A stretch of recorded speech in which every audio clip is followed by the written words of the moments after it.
Halo teman-teman, baik perkenalkan nama saya Yosep Ujan, NIM 84202220003, semester 5, Prodi Pendidikan Matematika. Jadi video ini saya buat untuk memenuhi tugas mata kuliah pemodelan matematika dengan dosen pengampu Ibu Roberta Uron Hurit, SSI MPD. Jadi di sini saya akan menjelaskan materi pemodelan matematika pada penyakit pneumonia atau radang paru-paru. Nah, yang pertama kita melihat dulu identifikasi dari penyakit ini.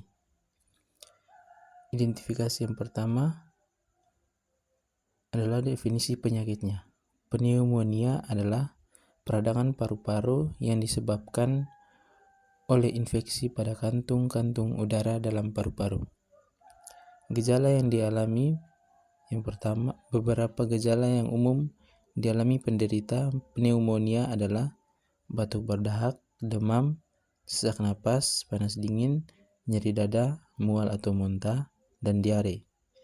Pneumonia biasa menimbulkan gejala yang ringan hingga berat.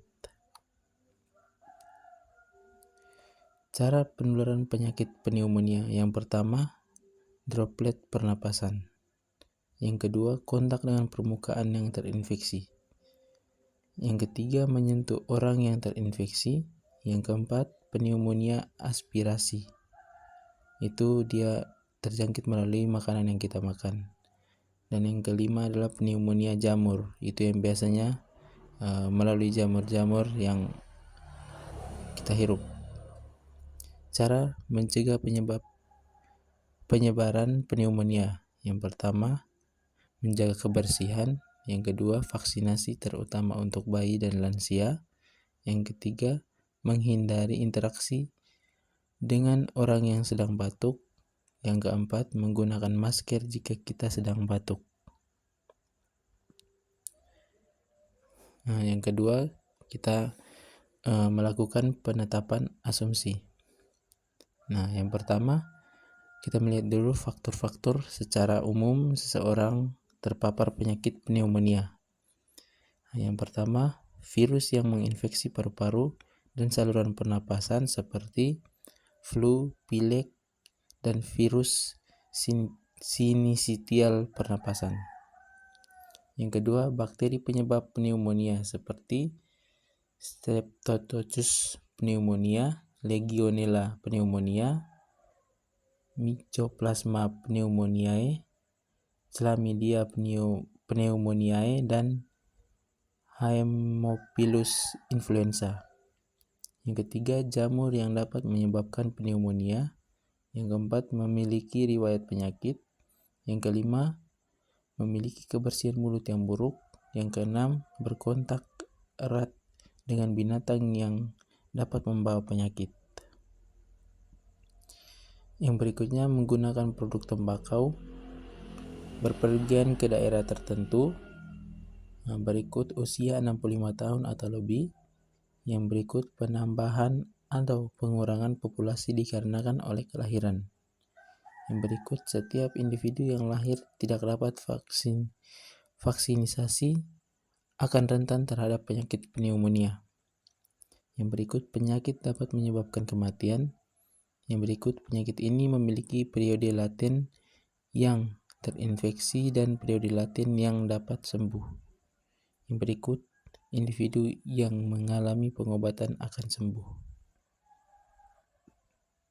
Yang berikutnya, populasi diasumsikan bercampur secara homogen, yang berarti setiap individu mempunyai kemungkinan yang sama dalam melakukan kontak dengan individu lain. Yang berikut individu terinfeksi dan kemungkinan meninggal karena penyakit pneumonia. Yang berikut individu laten atau terpapar dapat mengalami vaksinasi dan kemungkinan untuk sembuh. Yang berikut individu yang pulih atau sehat dapat rentan kembali karena penyakit pneumonia dapat menghilangkan atau mengurangi kekebalan tubuh. Nah, yang berikut kita melihat dulu tentang penyebab atau faktor secara khusus seseorang terpapar penyakit pneumonia. Yang pertama, terdapat laju kelahiran dan kematian secara alami. Yang kedua, penyakit dapat menyebabkan kematian. Yang ketiga, penyakit ini memiliki periode laten yang terinfeksi dan periode laten yang dapat sembuh. Yang keempat, individu yang mengalami pengobatan akan sembuh. Yang kelima, individu terinfeksi ada kemungkinan meninggal karena penyakit pneumonia. Yang berikut, individu laten atau terpapar yang mengalami vaksinasi ada kemungkinan untuk sembuh. Yang berikut, individu yang pulih atau sehat dapat rentan kembali karena penyakit pneumonia dapat menghilangkan kekebalan tubuh. Nah, sekarang kita melihat keterangan parameter dari model matematikanya.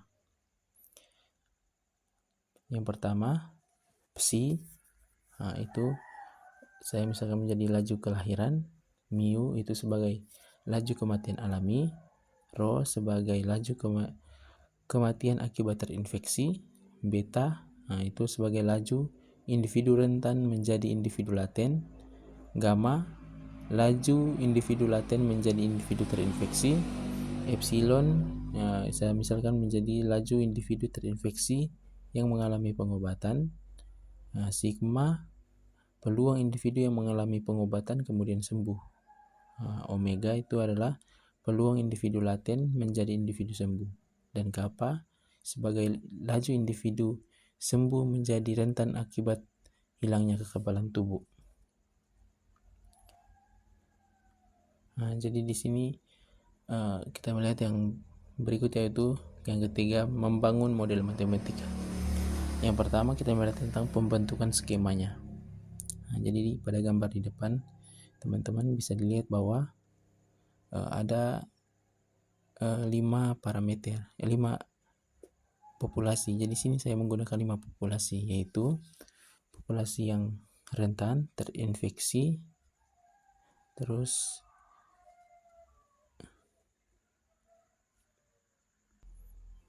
jadi untuk S-nya itu adalah rentan atau sehat, E-nya itu adalah terpapar penyakit, I-nya itu terinfeksi penyakit, sedangkan P itu individu yang diberi pengobatan, dan R adalah individu yang sembuh. Jadi sini saya sudah membuat pembentukan skemanya. Jadi kita bisa lihat bahwa pada populasi S itu dia mengalami penambahan dan juga pengurangan. Jadi penambahan yang pertama yaitu adalah laju kelahiran secara alami. Di situ juga dia mengalami penambahan dari populasi R, yaitu ketika seseorang yang sudah sembuh dia akan menjadi rentan kembali. Dia akan masuk ke S karena dia mengalami kekurangan kekebalan tubuh, jadi dia akan kembali ke populasi S. Juga ada 2 parameter yang keluar, yaitu mu itu sebagai kematian yang secara alami, dan beta adalah seorang yang pada posisi rentan dia akan beralih ke posisi populasi E.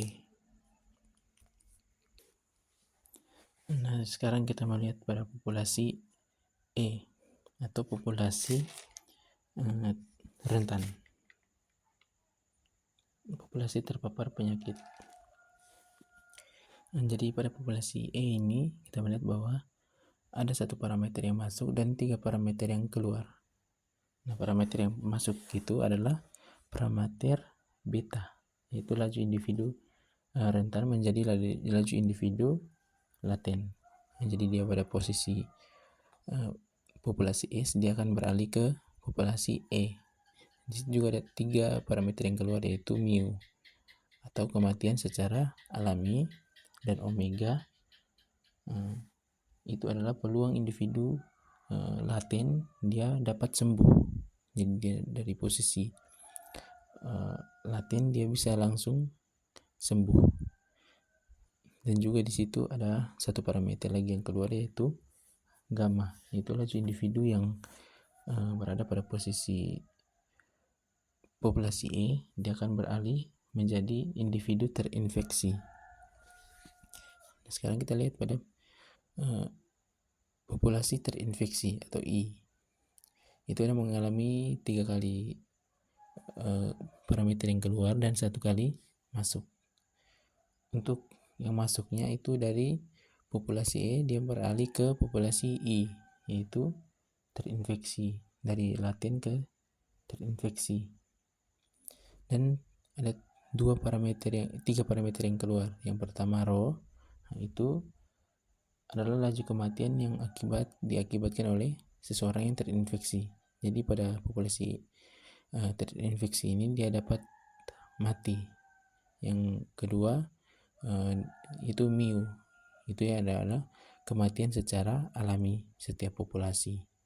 Dan satu lagi parameter yang keluar yaitu omega, yaitu epsilon. Nah, itu adalah laju individu yang terinfeksi, dia akan mengalami pengobatan dan dia beralih ke populasi P, atau populasi di mana individu yang akan diberikan pengobatan. Nah, sekarang kita lihat kepada populasi P, dia mengalami 1 kali masuk, parameter masuk, dan 2 parameter yang keluar. 1 parameter masuknya itu epsilon, dia beralih dari populasi I ke populasi P. Dan 2 parameter yang keluar yaitu yang pertama mu, itu adalah kematian secara alami, dan juga sigma, itu adalah peluang individu yang mengalami pengobatan dia akan sembuh, dia akan beralih ke populasi R, itu sembuh. Dan populasi R kita dapat melihat bahwa dia mengalami 3 kali parameter masuk dan 2 kali keluar. Nah, itu yang pertama itu adalah sigma. Nah, itu peralihan dari populasi P ke R. Dan yang kedua adalah omega, yaitu peralihan dari populasi E ke populasi R. Dari laten akan menjadi sembuh. Dan 1 kali masuk juga dari laju kelahiran secara alami. Nah, dan 2 kali parameter keluar, yaitu yang pertama mu, yaitu kematian secara alami, dan kappa, yaitu seorang yang sembuh dapat kembali ke populasi S, yaitu dia kembali ke populasi S karena dia kekebalan tubuhnya menurun, jadi dia dapat terjangkit penyakit kembali. Nah, sekarang kita melihat pada rekonstruksi model. Jadi sini rekonstruksi modelnya.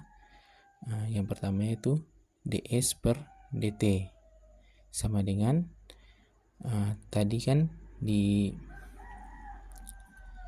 populasi S dijelaskan bahwa ada 1 kali parameter masuk dan 2 kali parameter masuk dan 2 kali parameter keluar. Jadi parameter yang masuk yang pertama yaitu laju kelahiran secara alami. Jadi positif psi ditambah 1 kali parameter masuk juga dari populasi R, yaitu kappa R. Jadi psi ditambah kappa R dikurangi dengan laju kematian yaitu mu S, dan dikurangi juga dengan peralihan dari populasi S ke populasi E, yaitu kurang beta S. Jadi ds per dt sama dengan psi ditambah kappa R kurang mu S kurang beta S.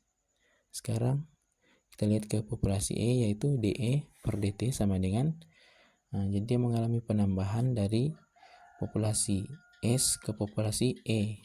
Jadi beta S dikurang dengan laju kematian yaitu mu E dikurang dengan peralihan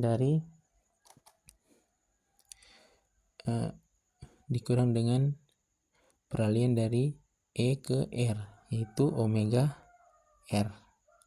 Jadi di sini dikurang dengan omega E dan dikurang dengan peralihan dari populasi E ke populasi I, jadi dikurang dengan gamma E. Jadi dE per dt sama dengan beta S kurang mu E kurang omega E dikurang gamma E. Yang berikut adalah dI per dt sama dengan, dia mengalami satu kali parameter masuk yaitu gamma E dikurang dengan laju kematian yaitu mu I dikurang dengan laju kematian akibat terinfeksi yaitu kurang rho I dikurang dengan epsilon I atau laju individu yang mengalami pengobatan. Jadi dI per dt sama dengan gamma E kurang mu I kurang rho I dikurang epsilon I.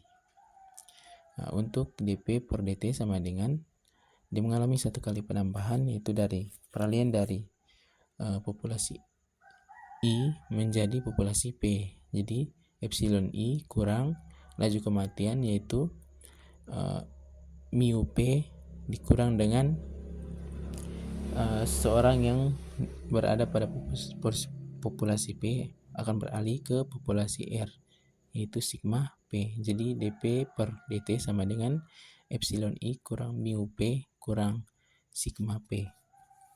Nah, untuk dR per dt nya sama dengan ada 3 kali penambahan dan 2 kali pengurangan. Nah, jadi yang pertama itu peralihan dari populasi P ke populasi T ER. Jadi sigma P ditambah dengan satu kali penambahan dari populasi E yaitu seseorang yang laten dia dapat sembuh. Jadi ditambah dengan omega E dan ditambah dengan laju kelahiran secara alami yaitu ditambah dengan psi dan dikurangi laju kematian yaitu sigma R dan seseorang yang akan sembuh dia dapat kembali kepada populasi rentan yaitu kurang kappa R. Jadi dR per dt sama dengan sigma P ditambah omega E ditambah psi dikurang mu R dikurang kappa R. Nah, baik, terima kasih atas kerjasamanya dan perhatiannya. Semoga penjelasan saya ini bisa bermanfaat. Sekian dan terima kasih.